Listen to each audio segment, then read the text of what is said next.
Welcome, everyone. Thank you for joining us for the webcast, From Hire to Inspire, Building a Winning Employee Lifecycle Strategy, sponsored by MP, Wired for HR. This webcast has been pre-approved for HRCI and SHRM credits. Please be sure to attend the complete webcast in order to receive your credits. You will receive an email from hr.com within 2 business days. It will include the certification credit information. You may also log into your account and view the credits that you have received. If you have any questions during the webcast, please click on Q&A in your webinar controls and type them in. And now it's my pleasure to turn it over to Celeste Begley. Thank you so much, Kathy. MP combines proven human capital management, HCM software, with expert-driven HR services, professional talent acquisition, and white glove support to help small businesses and mid-sized companies optimize their HR functions.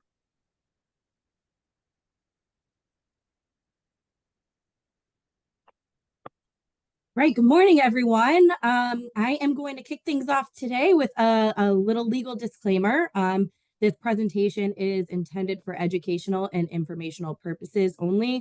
While we hope that you will learn a lot today, we are not attorneys and the information should not be construed as legal advice. But our hope is that you walk away with some great nuggets of wisdom from an HR best practices perspective today. Thanks, Amanda. Today's agenda is well-rounded. We will cover the current health service climate, attracting, onboarding, and retaining top talent, as well as the latest HR updates.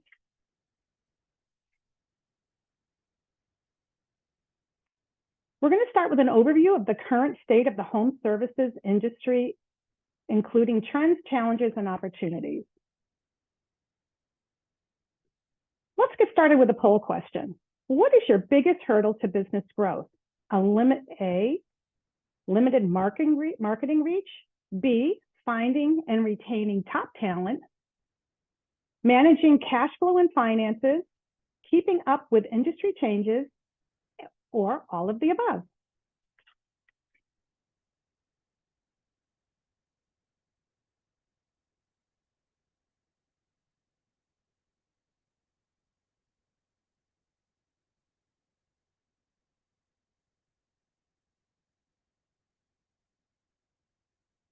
Thank you for all of your input. And it looks like we have pretty much of a tie between finding and training top talent and all of the above. So you are totally at the right webinar this morning. Thank you for participating in that poll.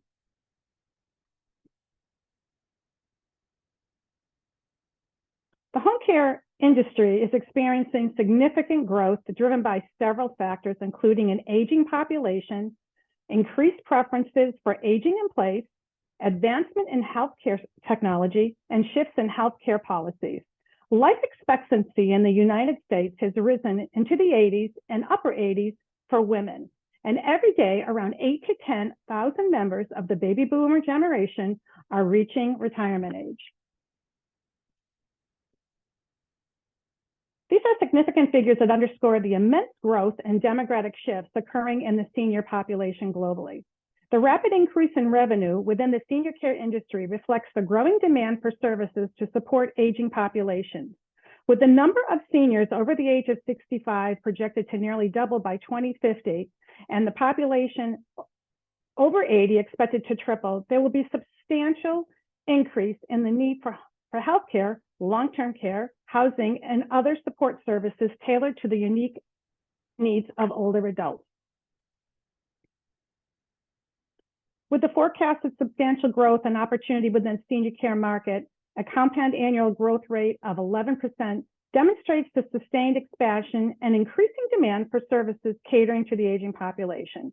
As the senior care market continues to evolve, driven by factors such as demographic shifts, advancements in healthcare technology, and changing preferences for aging in place, it represents numerous opportunities for businesses, entrepreneurs, and investors to innovate and meet the evolving needs of older. The preference for aging in place or remaining in one's own home as they grow older is a significant trend within the senior care industry. Many seniors express a desire to maintain their independence. Aging in place offers numerous benefits for seniors, including greater comfort, autonomy, and emotional well-being. As the preference of aging in place is growing, it represents opportunities for businesses and entrepreneurs to innovate and develop new solutions that address the evolving needs of seniors and their families.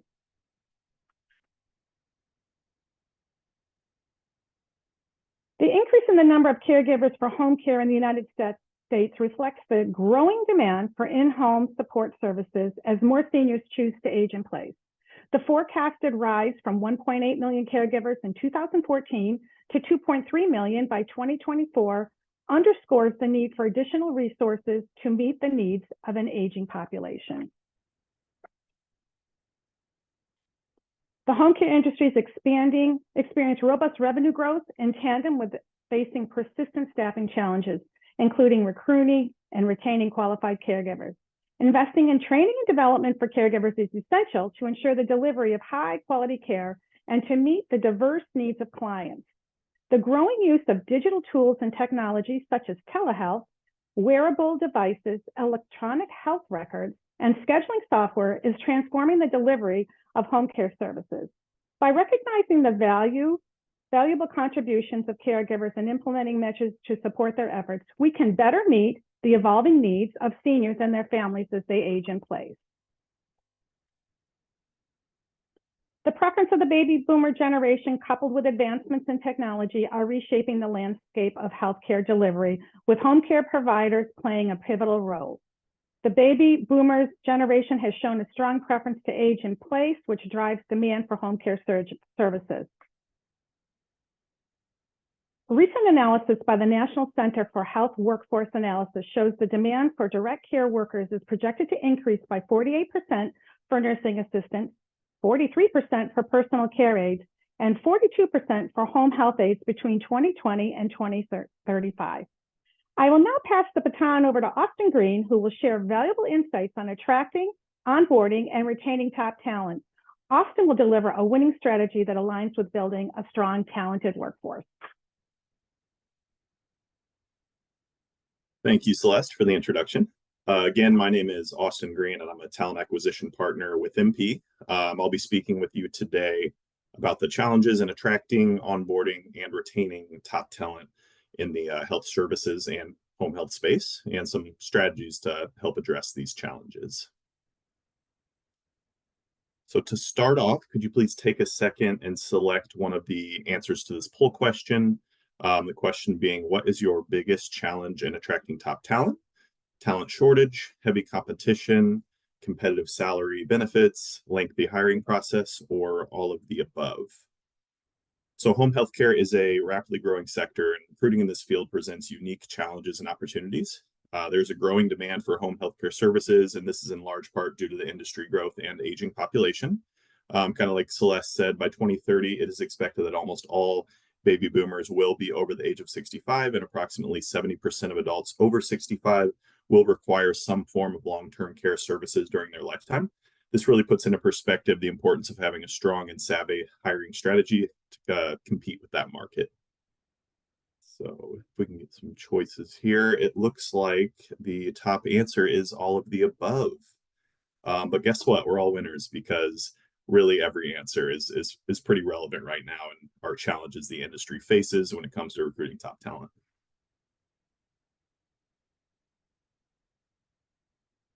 Alrighty, so we'll start with talking about the most effective strategies to source and attract the best candidates for your needs.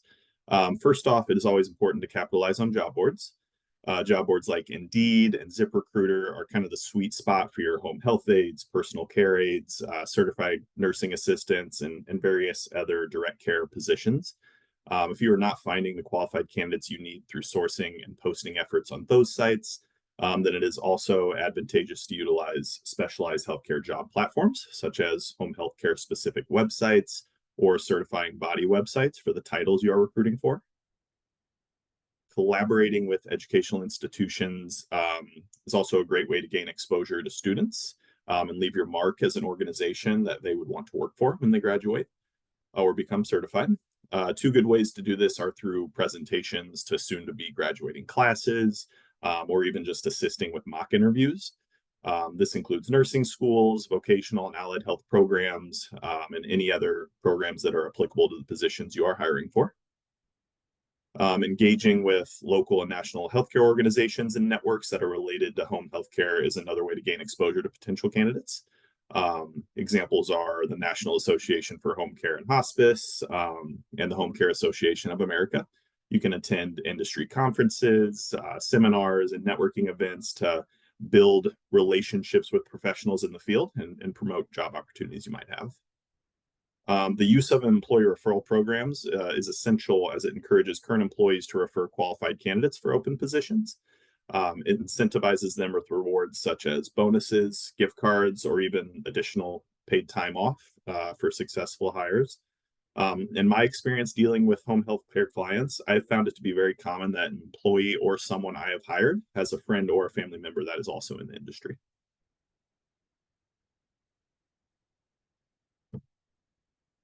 Alrighty, and then attend local or virtual job fairs and career expos to showcase your organization's benefits, career opportunities, and any unique selling points to attract job seekers and collect resumes for not only current roles you have, but potential future openings as well. The world is becoming more and more virtual, as we all know, but there is a large candidate pool that does prefer that in-person job fair setting. And then utilize social media platforms. Like I said, it's becoming virtual, so platforms such as Facebook and Instagram to promote openings and engage with potential candidates. This is a great way to attract passive candidates, kind of just by sharing engaging content about your organization's culture, values, and career opportunities. I have had a client before in the home health space that utilized social media to highlight their services and kind of promote events they put on, get their name out there to get more exposure and awareness to your organization. That'll make it easier to attract quality candidates. Lastly, if you are struggling to find the right talent or simply do not have the time and resources, working with a recruitment agency can help alleviate those pains and could even save you some money. So partnering with the recruitment agency gives you access to their candidate networks and expertise in sourcing qualified professionals. Alrighty, now we're going to talk about how to create a seamless onboarding experience that fosters engagement and provides new hires with a positive experience. It is so important to make sure you have a smooth onboarding process for new hires in the home healthcare space to ensure new hires are welcomed, trained, and integrated into your organization effectively.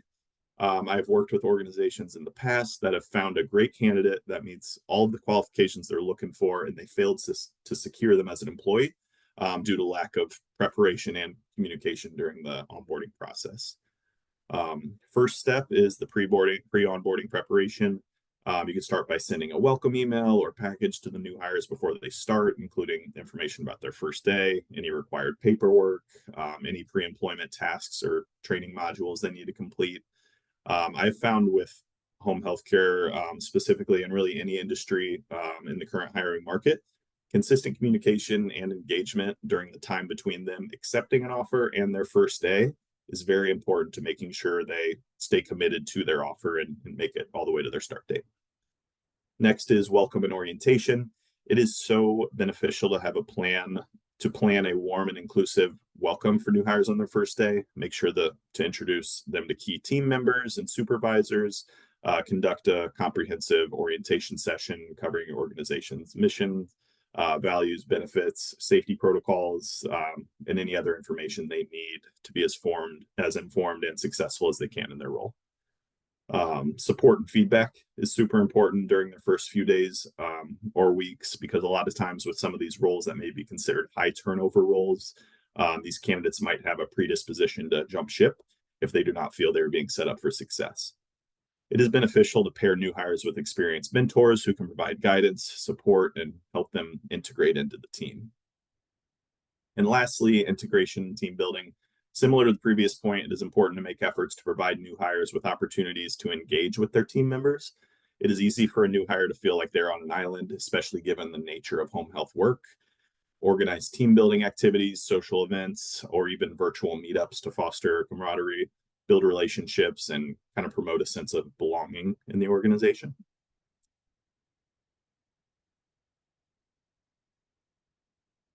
Righty, now let's talk about developing and retaining your employees. While attracting top talent and getting them to the finish line is difficult enough, retaining those employees is a challenge in and of itself. Employee retention is so important because it leads to cost savings, improved quality of care, better reputation, and countless other benefits.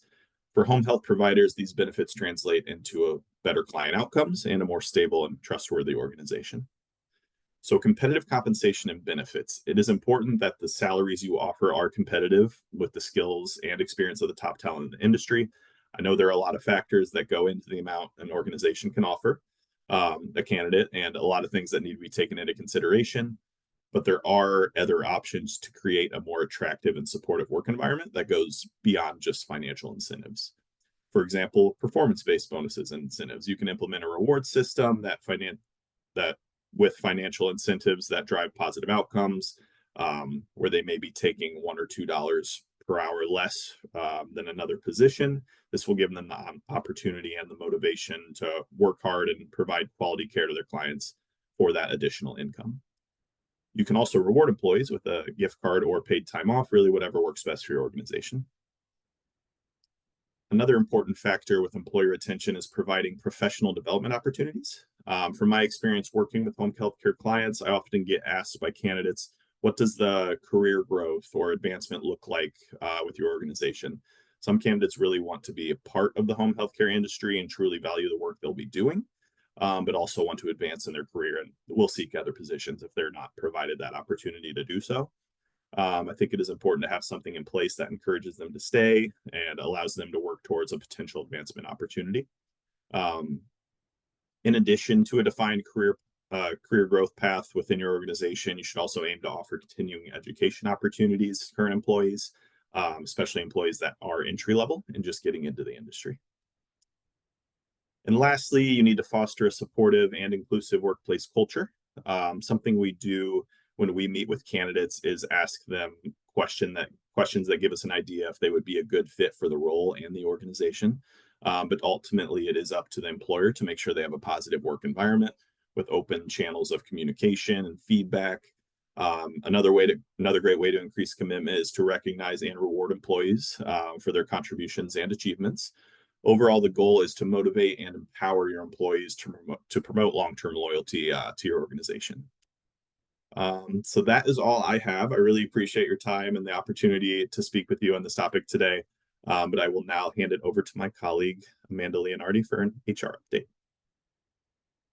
Great. Thank you, Austin, and good morning, everyone. My name is Amanda Leonardi, and I'm the HR Services Manager here at MP.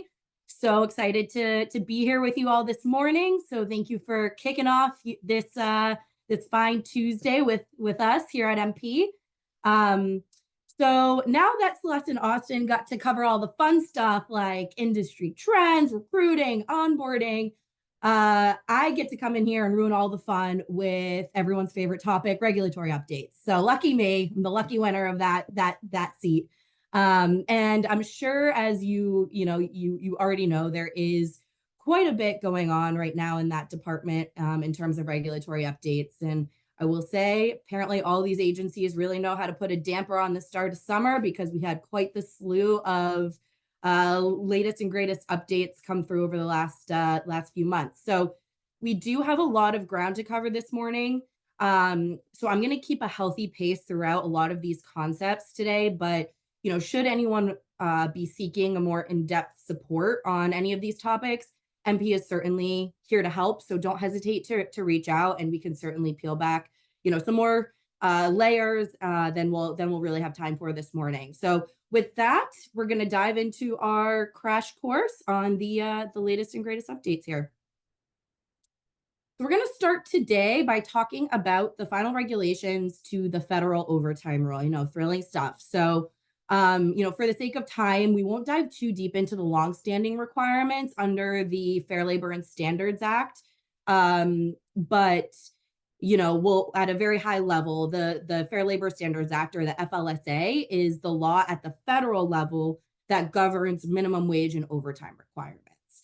And as part of that regulation, there is a 3-part test that dictates who you as an employer can classify as an exempt employee, meaning they're exempt from overtime requirements and you're not on the hook to pay them OT. Now, when thinking about exempt versus non-exempt employees, the way that I've always thought about this is along the same lines as innocent until proven guilty. Employees are non-exempt until they're proven to be exempt. So essentially all employees are assumed to be overtime eligible unless there's a, specific exemption that covers them. And in order to be covered by an exemption, employees must meet all 3 parts of this test. So the first part of the test is what's called the salary level test. And, generally employees who are paid under the designated salary threshold cannot be considered exempt. So if any employee makes under the designated salary threshold that the Federal Department of Labor sets, they're automatically considered to be non-exempt and eligible for overtime. So I want you to hang on to this one because this is what we're going to be focusing most on today. For the sake of education, the other 2 pieces of the 3-part test are the salary basis test, which means that an employee is paid on a salary basis, and they're essentially guaranteed, they receive a guaranteed minimum amount of money for any work week in which they perform work. Okay. So essentially, if they're there that week, they're making the same amount week over week over week. That is a guaranteed salary that they receive, regardless of how many hours they're working throughout that work week. And then the third part of the test is what's called the duties test. And this is what we see, in terms of missteps most often. Oftentimes we see employers kind of overlook the duties test and, really just look at job titles or position descriptions to say, oh, we have an office manager. They have the word manager in the job title, so they have to be exempt. It's much more in depth than that, much more complicated than that. You have to take a look at the actual job tasks that the employee is performing and determine how the job fits into the employer's, overall operations. And as part of the duties test, there are a handful of what are called the white collar exemptions that you have to test your job duties against in order to determine whether or not the position falls into one of the exempt buckets. Okay. So with these final regulations, there haven't been any changes to the salary basis test or the duties test, but there are big changes being made to the salary level test for the executive, administrative, professional, and highly compensated white collar exemptions. Okay, so we're going to focus in on that over the next few slides. The final regulations will increase the salary threshold in 2 phases, once on July 1st. So we are just a couple weeks away from that. And again on January 1st, 2025. And in addition to those immediate increases, the final regulations also implement automatic salary adjustments every 3 years. Starting July 1st, 2027. So we'll talk a little bit more about that as we go on today as well. All right, so we're going to talk numbers for a moment. In all honesty, I got into HR to avoid numbers, which all of my former math teachers would probably agree that was a good decision, but here we are. So if you look on your screen here, I want to call out that currently the standard salary level threshold under the FLSA is $684 per week or $35,568 on an annualized amount, okay? So that is where we're currently sitting. As of July 1st, that threshold will be bumped up to $844 per week or $43,888 annualized. And then to add fuel to the fire, as of Jan 1, 2025, that's going to bump up again to $1,128 per week or $58,656 annualized. And this is for the executive, the administrative, and the professional exemptions. So essentially what this means is if you have any current exempt employees making less than 43,888 as of July 1, or less than 58,656 as of January 1, 2025, you will either need to increase their salary above those thresholds in order to maintain their exempt status, or you will need to reclassify them as a non-exempt employee and pay them overtime according to applicable overtime rules. Okay, so a pretty big leap here.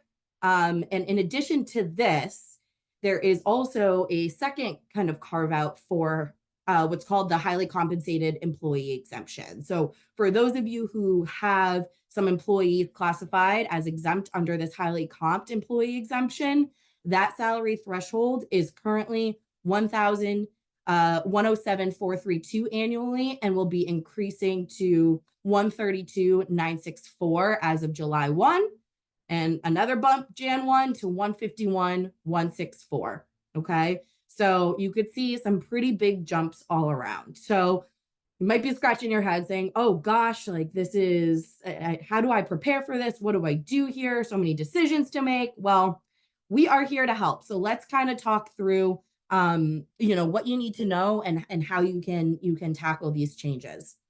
Before we do that, just want to mention and elaborate on this automatic salary threshold update that I mentioned earlier. The regs say that the salary level will be adjusted automatically every 3 years. And the adjustments will be based upon, for the EAP exemption, so executive administrative professional, they'll be based upon the 35th percentile of full-time salaried earnings in the lowest census region. Okay, so that's kind of the standard that they've used to determine what these salary thresholds look like for July and Jan, and then every 3 years thereafter, they're going to use that same standard to reevaluate what those salary thresholds should be. For your highly comped employee exemption, this will be automatically adjusted based upon the 85th percentile of full-time salary employees nationally. Okay. And again, the first scheduled increase will be on July 1, 2027. So you have some time before we cross that bridge, but certainly important to know and have on your radar and plan accordingly as we look into the future here. Okay. All right. So next steps here. But before we dive into next steps, my big old disclaimer, I do want to mention that these final regulations are being legally challenged. Okay. So, some of you are probably having some deja vu back to when something very similar happened under the Obama administration. And at the 11th hour, right before the new rules were about to go into effect, a Texas court halted things, and we never saw the implementation of that new salary threshold at that time. So, it's hard to predict exactly what's going to happen over the next few weeks. However, please do note that there is a chance that history could repeat itself here, and these new regulations could be delayed or never come to fruition. So, again, little disclaimer. That said, failing to prepare is preparing to fail, right? As they say. So we want to give you a bit of a checklist here to make sure that you are ready to rock as of July 1 and Jan 1 if things do proceed accordingly. Okay. So, the first thing that you want to do is identify all exempt employees and their current salary levels. Review everyone, run a report, look at what their current salary thresholds are, and determine, hey, is this employee above or below the new salary thresholds as of July 1 and Jan 1? And, create a short list of the employees who are below that new minimum salary threshold, right? Those are the folks that you're going to want to really focus on. Once you've identified those folks, you're going to want to move to the next step there and identify what the total cost might be to raise salaries to that minimum level, right? So what does the financial liability look like for me if I want to bump these folks up, make sure that they're, as of Jan 1, they're going to be over the $58,000 mark and change. And how much, financial liability would I be assuming by doing that, right? that might not, when you crunch those numbers, that might not prove to be in your best interest, right? To bump everyone up. So at that point, you really want to weigh your options and determine, okay, is it more advantageous for us to bump these folks up in their salary to above this threshold? Or is it more of a wise decision for us as a business based upon our operational needs to convert them to from exempt to non-exempt status, right? And we'll talk more about kind of some considerations that you'll need to think about if you're going to be making that transition. But once you decide how you're going to proceed, you then want to construct a careful communication plan to notify the employees of how their status might be changing or if they're going to be receiving a pay increase. Okay, so these are all things that, despite kind of the unknown territory we're in at the moment, we can be considering and kind of working on behind the scenes to make sure that we're not caught flat-footed if these final regulations do in fact get put in place and move forward. Okay. One other thing that I think is worth mentioning on this topic, and it's not necessarily surrounding, the changes to the final regs, but what we're advising at MP for our HR services clients is, capitalize on this opportunity to not only look at the classifications for the folks who are under that salary threshold, but take this opportunity to really look at that three-part test for everyone in your organization. Because you remember what I mentioned earlier, a lot of times we see missteps when it comes to that third part of the test, which is the duties test, right? And, some employers will, just automatically classify their employees as being exempt because they have, a job title or make a salary of a certain amount. And, they've got to be exempt because of those things. But, you really have to look at the job duties. And the reason why I say do an assessment for everyone at this point is because you have the narrative of, changing legislation working in your favor, right? So let's say you do currently have someone who's misclassified under the duties test. You have these talk tracks to use at this point that, hey, the Federal Department of Labor is making changes. We've had to go back and take a look at all of our exempt statuses and, make some modifications off the heels of those changes. And we are going to, be reclassifying you from exempt to non-exempt. And the advantage to you doing that now, as opposed to later, is, when you have that conversation, employees can sometimes think, well, I've been in the same job for the past 3 years and nothing with my job description or job duties has changed. So why all of a sudden am I eligible for overtime when I wasn't eligible for overtime previously and was working 50 hours a week, right? And not making any OT for it. Where you have this, again, narrative to say there are legislative changes coming, it kind of combats that thought process in employees' minds a little bit and leads to a more seamless kind of transition. And so, again, it is a good time to just take a look at all of your classifications and ensure that, the three-part test is being met for all of your job positions. All right. So in the event that you need to reclassify some of your employees from exempt to non-exempt status, you will want to consider the following. First is hourly rates. So these folks were making a salary previously, most likely, but now they'll need to have an hourly rate established. So what's their hourly rate going to be? You'll also need to determine what the employee's regular rate is. And the regular rate is, the rate in which employees are paid out overtime. So according to the regs under the Fair Labor Standards Act, overtime is based upon an employee's regular rate. So what that means is if you have employees making multiple rates of pay based upon different jobs that they're doing for you, or if you have employees earning, non-discretionary bonuses, the list goes on. These are all factors that play into the employee's regular rate of pay. So you'll definitely want to make sure that that's being paid out within compliance, and you're familiar with what the regular rate means. So that's definitely a consideration here as well.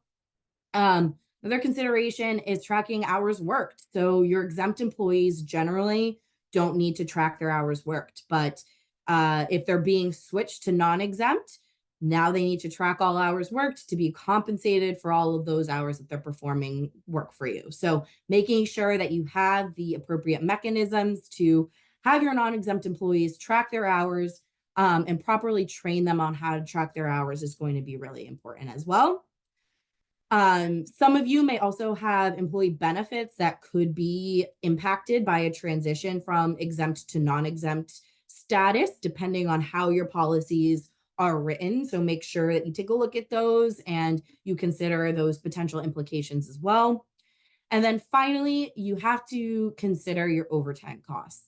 And at the federal level, overtime kicks in for all hours worked over 40 in a work week. So depending on how much your employees are working, that could certainly bring some, additional cha-ching to the organization, some additional financial liability to the organization. So you want to take a look at that and make sure you have strategies surrounding how you will manage those overtime costs.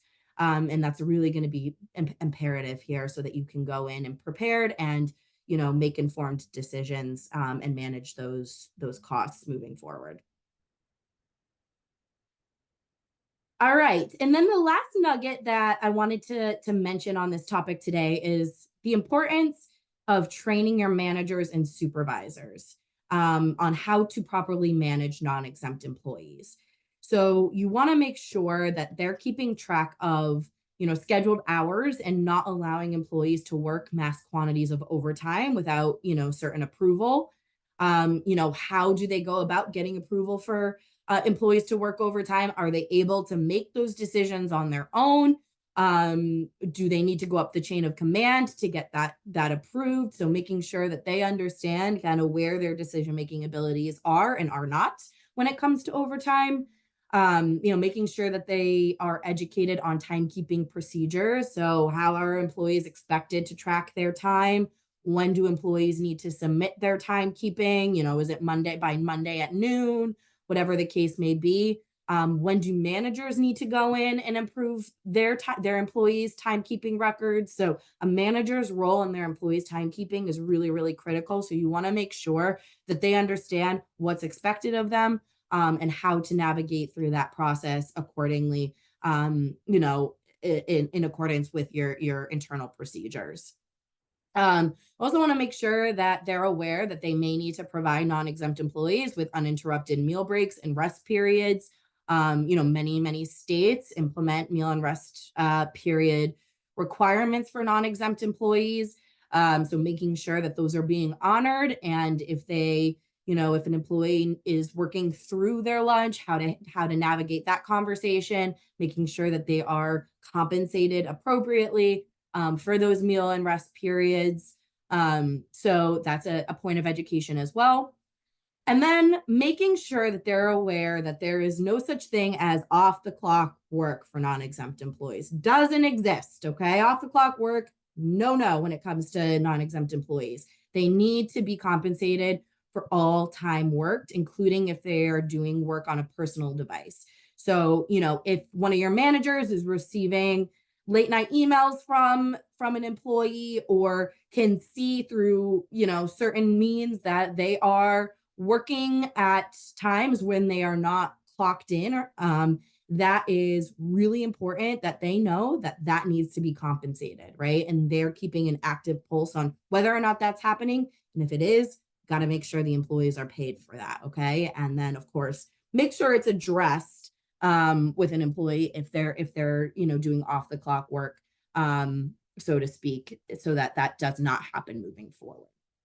Okay, so you could see, obviously there are quite a few considerations here, and your managers and supervisors are on, the front lines and the ones that really have direct visibility into what's going on when it comes to, wage and hour practices amongst their teams.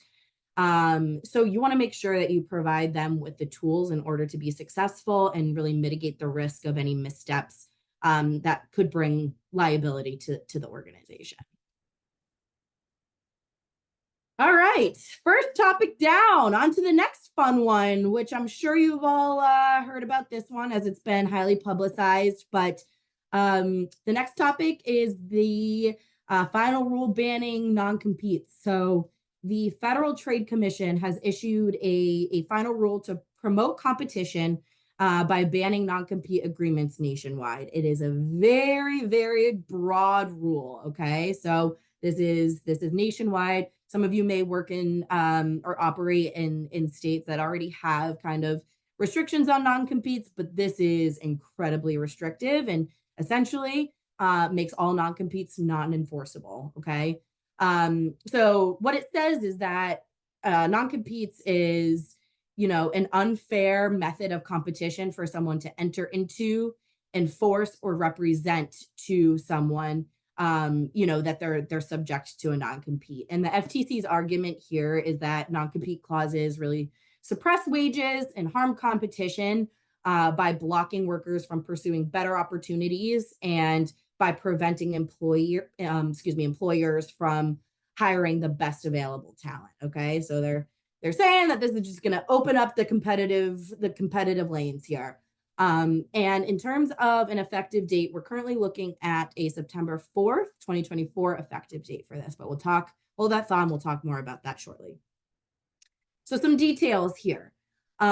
Essentially, all existing non-compete agreements are going to be unenforceable after September 4th. So that means your current employees that are under non-compete agreements, as well as former employees who are under non-compete agreements, those agreements can no longer be enforced. There is one exception to existing non-compete agreements. So anything that you currently have in place that covers senior executives who are earning more than $151,164 annually and who are in policy-making positions, right? So even if they're making that amount of a salary, but they're not in a policy-making position, they're not considered a senior executive in the eyes of the FTC's rule. So got to be making that salary and be in a policy-making position. If you have a current senior executive that meets this criteria, then you can continue to enforce their non-compete. However, after September 4th, you will be unable to institute new non-competes for any worker, including senior executives moving forward. All right, so some pretty big news there. The rule does state that you are required to provide written notice to any current and former worker who's currently under a non-compete, letting them know that their agreement is no longer enforceable. The FTC was kind enough to provide some model notice language that you can feel free to use, or you can always reach out to your legal counsel for assistance in helping draft up notices. But I will say, pump the brakes before you go issuing those written notices. We'll talk a little bit more about why in the next slide, but just thought it was important to make sure that you were aware that that is a requirement under this final rule, that you will need to provide that written notice to anyone who has a current non-compete at play. So you might be thinking that, silver lining here, the good news is that your confidentiality and non-solicit clauses are safe. However, that might not be the case. So the final rule says that essentially any clause that has the function of preventing an employee from working somewhere else would be considered to have the same effect as a non-compete and enforced in the same way. So just because this rule specifically uses the term non-compete agreement, that doesn't mean that the other clauses you have in place can't be affected by these rules as well. All right, so just like the overtime rule, we have another disclaimer with this one too. Lawsuits are flying around and quickly filed against this rule. The main argument being that the Federal Trade Commission lacks the jurisdiction to really enforce something like this. And, from what I've read and heard from some really smart labor attorneys out there, it sounds like that might be a pretty strong argument. There are lawsuits in a Texas court, and they said they would reach a decision on the rule by July 3rd. And then there is also a lawsuit in a Pennsylvania court, and they said that they'll make a decision by July 23rd. So we'll have some more certainty later this summer about whether this rule may go into effect depending on the results of these cases. But for now, it is a little bit up in the air. But just like I said, with the overtime rule, even if this doesn't go through at the federal level, it's really important to, make sure that you're prepared. It also wouldn't be the most shocking thing in the world to see more states adopt something like this at the state level as well. So, again, we're waiting with bated breath to see what happens with this one. But in the meantime, there are some preparations you can make. So first and foremost, you could absolutely go through this now. Take inventory of the existing non-compete clauses that you have out there in your workforce for both current and former employees. Who is under a non-compete agreement? Create that list. If you wanted to, you could certainly prepare, but again, do not issue those required notices yet until we have some more information. Hopefully, in the coming weeks here, we'll have a better sense of what needs to happen with that. You also want to review non-disclosure agreements and policies.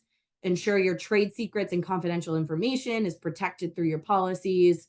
Do a legal review of your customer and employee non-solicitation provisions, and work with an attorney to consider alternative agreements if necessary to, make sure that, your confidentiality and trade secrets are protected, given the fact that if this goes through, that might remove some restrictive covenants at play.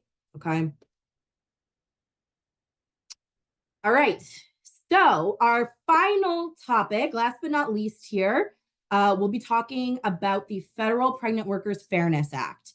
So what is the Pregnant Workers Fairness Act? Generally, the PWFA is, the shortened, the alphabet soup that we use for this law. But it requires a covered employer to provide a reasonable accommodation to a qualified employee's or applicants' known limitation related to, affected by, or arising out of pregnancy, childbirth, or related medical conditions, unless the accommodation will cause the employer an undue hardship. And, the PWFA applies only to accommodations. Other laws that the EEOC enforces make it illegal to fire or otherwise discriminate against employees or applicants on the basis of pregnancy, childbirth, or related medical conditions. But for the purposes of today, we're just going to focus on the reasonable accommodation piece.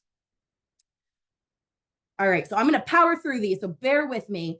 The PWFA went into effect on June 27th, 2023, and on April 15th, 2024, the EEOC issued its final regulation to carry out the law.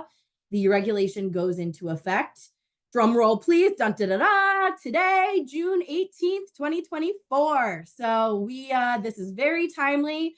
Happy birthday to the final rule under the PWFA. We're here to celebrate together.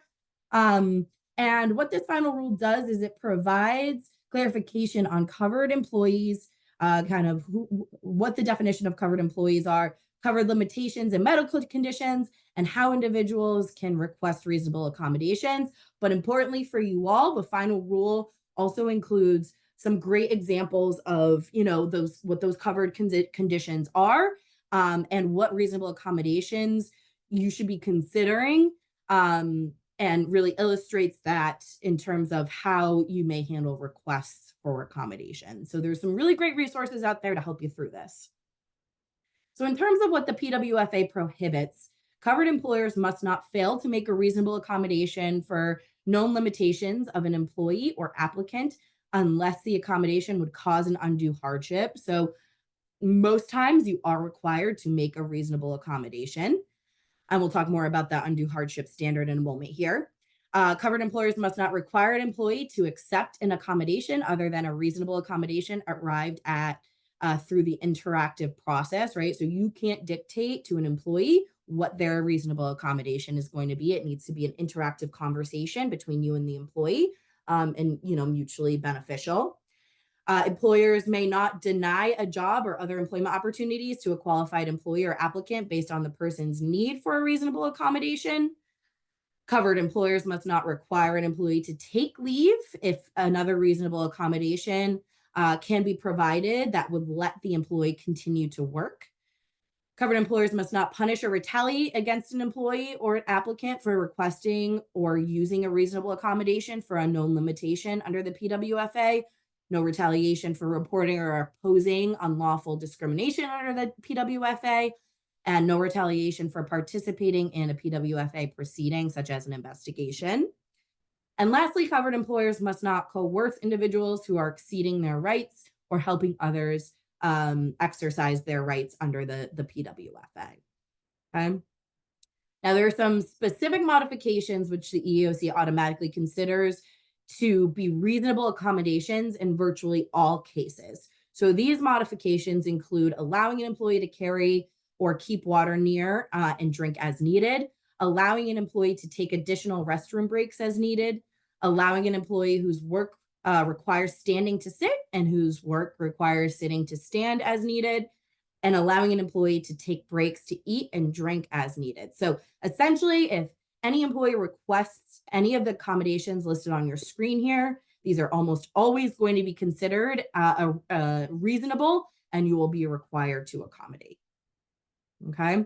So this slide is the kicker in it all. And this is really where we see the biggest differentiation between, what we're used to through the Americans with Disabilities Act and the Pregnant Workers Fairness Act. So unlike the ADA, the PWFA states that an employee can meet the definition of qualified even if the employee cannot perform one or more essential functions of the position if they meet certain conditions. So under the ADA, we're all used to the fact that, hey, the ADA is meant to make reasonable accommodations in order to help an employee perform the essential functions of their job, not to take essential functions away. But what the PWFA says is that an employee is also considered qualified if their inability to perform the essential functions is just temporary and the essential functions can be performed in the near future.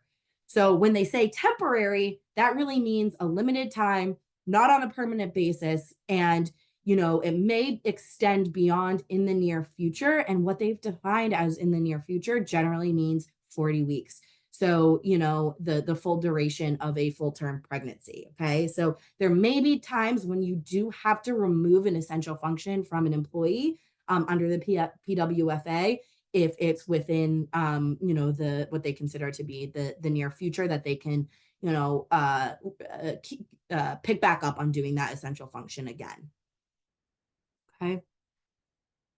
All right. So in terms of how to respond to requests for a reasonable accommodation, the first step in the process is employee notification of the need for an accommodation. And that notification can come in many forms, right? It doesn't need to be an employee saying, I need a reasonable accommodation under the Pregnant Workers Fairness Act, right? It can come out in things like, I'm having trouble getting to work at my scheduled starting time because of morning sickness. I need more bathroom breaks because of my pregnancy. I need time off from work to attend medical appointments because of my pregnancy. Okay. So if you hear those phrases, that automatically triggers, hey, I have to engage in the interactive process here and work through a reasonable accommodation with an employee.